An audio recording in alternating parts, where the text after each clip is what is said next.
Assalamualaikum warahmatullahi wabarakatuh. Kami dari kelompok 6 yang beranggotakan 3 orang, yaitu Risa, Lexa, dan Fadila.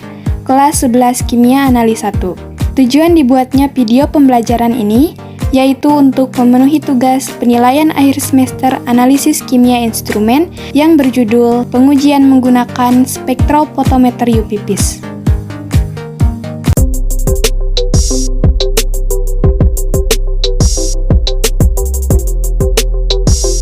Sebelum pengujian menggunakan spektrofotometer UV-Vis, terdapat teknik preparasi sampel. Teknik preparasi sampel adalah bagian dari proses analisis yang sangat penting. Mengapa?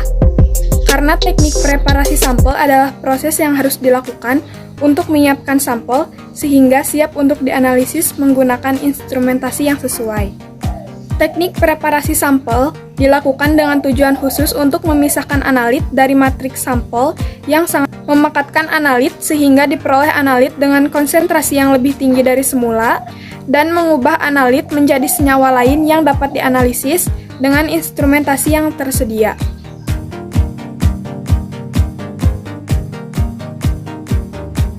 Cara preparasi sampel dengan cara destruksi atau pelarutan menggunakan cara oksidasi kering. Proses oksidasi dilakukan secara bertahap, yaitu penguapan air dan tahap awal oksidasi dilakukan pada suhu relatif rendah 100 derajat Celcius atau lebih. Pemanasan ini dapat dilakukan dengan pembakar bunsen, hot plate, kemudian suhu dinaikkan perlahan sampai 550 derajat Celcius sampai oksidasi sempurna. Atau pemanasan dapat dilakukan dengan tungku.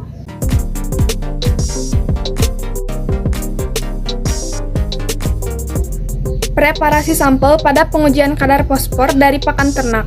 Tujuan percobaan: melakukan penyiapan sampel yang masuk laboratorium atau sampel laboratorium sampai didapatkan sampel pengujian atau sampel uji yang mewakili laboratorium dan siap dilakukan pengujian.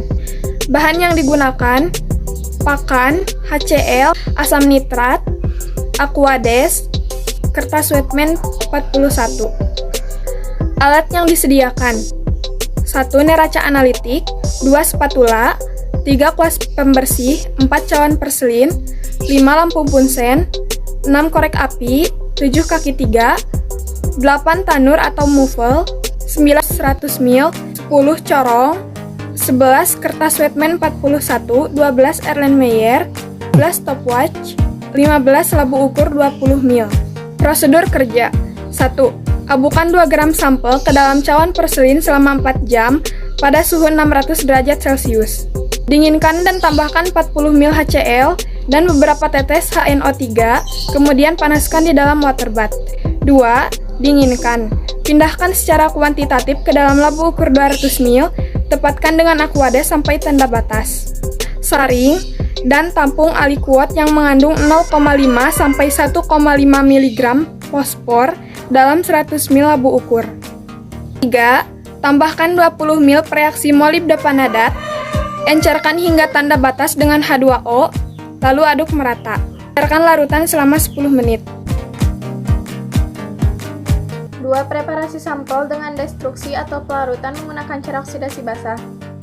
Cara oksidasi basah digunakan asam-asam sebagai berikut: 1. Campuran H2SO4 dan HNO3, 2 campuran H2S4, HNO3 dan HClO4, 3 campuran HNO3 dan HClO4, 4 campuran H2SO4 dan H2O2. Pada penggunaan campuran H2SO4 dan HNO3, mula-mula H2SO4 ditambahkan ke dalam contoh disertai sebagian HNO3 pekat. Kemudian apabila dengan pemanasan terjadi kehabisan HNO3, maka HNO3 ditambahkan lagi. Demikian seterusnya hingga oksidasi selesai. HClO4 biasanya dilakukan pada waktu oksidasi basah sudah hampir selesai. Bila tidak, terdapat bahaya letusan atau reaksi yang terlalu keras.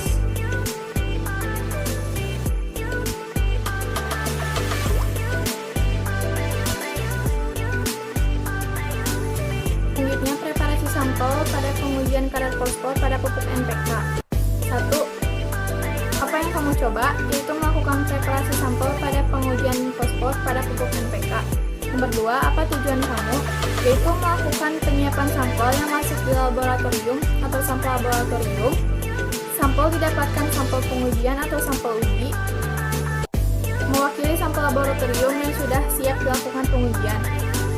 Bertiga, bahan apa yang kamu sediakan? 1 pupuk NPK, 2 asam nitrat HNO3, 3 Kuades, 4 kertas wetman 41. Nomor 4, alat apa yang kamu sediakan? 1 neraca analitik, 2 spatula, 5 gelas 250 ml, 6 gelas ukur 100 ml, 7 kertas wetman 41, dan 8 Allen Minigat. Kemudian ada 2 lagi, yaitu stopwatch atau pengukur waktu dan labu ukur 500 ml. 5. Apa prosedur kerja yang kamu lakukan? 1. 5 pupuk NPK dengan teliti, 1 gram pupuk yang sudah dihaluskan dan masuk ke dalam gelas piala 250 ml.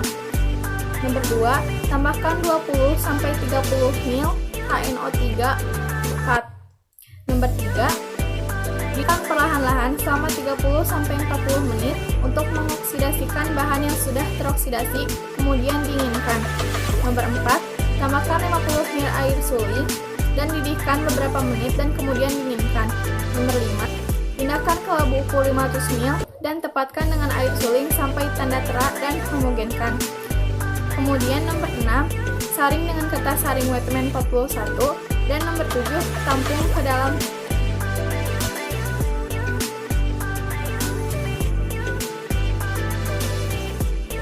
Tiga bagian cara memperoleh jumlah sampel uji yang mewakili sementara yang akan diuji pada penentuan kadar amonium dalam air. Preparasi sampel air minum pada pengujian kadar amonium. Metode spektrofotometer SNI 013554 2006. A. Apa yang kamu coba? Melakukan preparasi sampel air minum pada pengujian Florida. B. Apa tujuan percobaan? Melakukan penyiapan sampel yang masuk laboratorium. Sampel laboratorium, sampel didapatkan, dan sampel pengujian, sampel uji yang mewakili sampel laboratorium dan sudah siap dilakukan pengujian. C. Bahan apa yang kamu sediakan? Air yang diuji, pelon, natrium, nitroprusida, aquades. D. Alat apa yang kamu sediakan? 1. Pipet volum 25 ml, 2 pipet ukur 25 ml 2 buah, 3 pipet volum 5 ml 2 buah. Pipet volum 5 ml 2 buah, termometer, gelas ukur 100 ml, Erlenmeyer 50 ml, stopwatch, pengukur waktu. E. Apa prosedur kerja yang kamu lakukan? Pertama-tama, ambil pipet 25 ml contoh dan masukkan ke dalam Erlenmeyer 50 ml, tambahkan sambil langsung dikocok. Tiap masing-masing penambahan 1 ml larutan fenol, 1 ml larutan nitron prusida, dan 2,5 ml larutan pengoksidasi.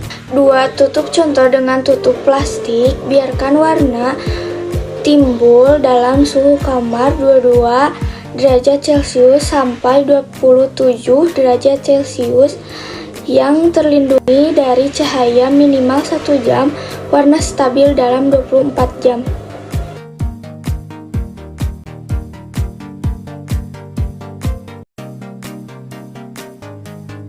Terdapat 2 larutan yang berbeda, satu larutan berwarna dan yang satunya lagi larutan tidak berwarna.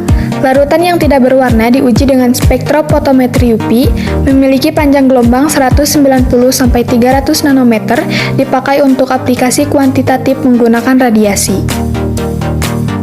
Sedangkan larutan berwarna diuji dengan spektrofotometer visible, disebut juga dengan sinar tampak karena larutan tersebut terlihat warnanya dengan mata dengan memiliki panjang gelombang sekitar 380-750 nanometer.